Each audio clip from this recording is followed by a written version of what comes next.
Tetris is arguably one of the most recognizable video games in history. Since its culmination in Russia in 1984, it only continues to grow in recognition, coming to virtually almost every video game platform.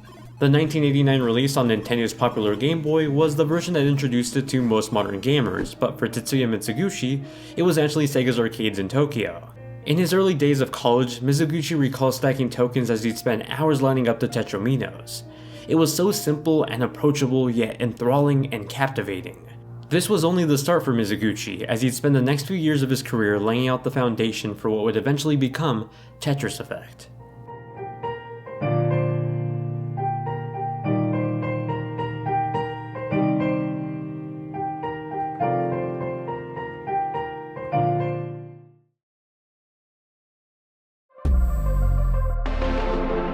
Back in 2004, Sony released the PlayStation Portable, their own handheld competitor to the Nintendo DS. Having the music and game design expertise from working on Rez, Mizuguchi saw the platform as the perfect opportunity for a musical take on Tetris. Sadly, the cards weren't in his favor, as licensing issues kept the idea from coming to fruition. It wasn't all bad though. It's through this blockade that Luminous was created, one of the best music-themed puzzle games out there.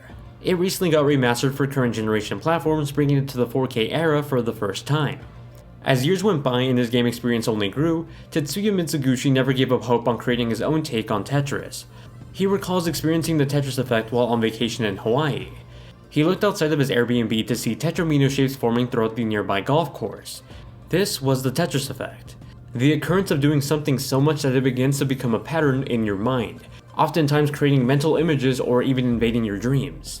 Mizuguchi kept those feelings in his back pocket for what would eventually become the foundation of his own Tetris game. Since that occurrence, Mizuguchi found himself befriending Hank Rogers, founder of the Tetris company and the current license holder for the video game. Everything was finally in place for Tetris Effect to begin development. The year was 2012 and Tetris Effect was still under the codename Tetris.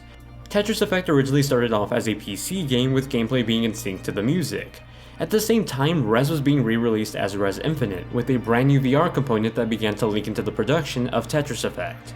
Adding particle effects and using VR as the delivery device, players would be able to see music as it reacted in sync to the Tetris gameplay. With that new VR component in place, development moved over to the PS4 to support Sony's new PSVR. The final experience was unlike anything else. It left players entranced within the Tetris Effect. Rather than using VR to enhance the realism of the visuals, it instead heightened the sense of sound, having the player feel like their senses were being cranked up to 10. There's been plenty of releases of Tetris over the years. Throughout the many iterations of the series, there's no shortage of both great and bad takes on the gameplay. What Tetris Effect offers is something new though, something special that doesn't just change the look of the gameplay, but the feeling of it too. In my time playing the game at E3, I never expected to get emotional playing Tetris. Mizuguchi has proven time and time again that he knows how to develop captivating experiences, and Tetris Effect feels like another notch in his road to success. It leaves me wondering, what's the next franchise to get his attention? Until then, we'll just have to keep getting lost in the Tetris Effect.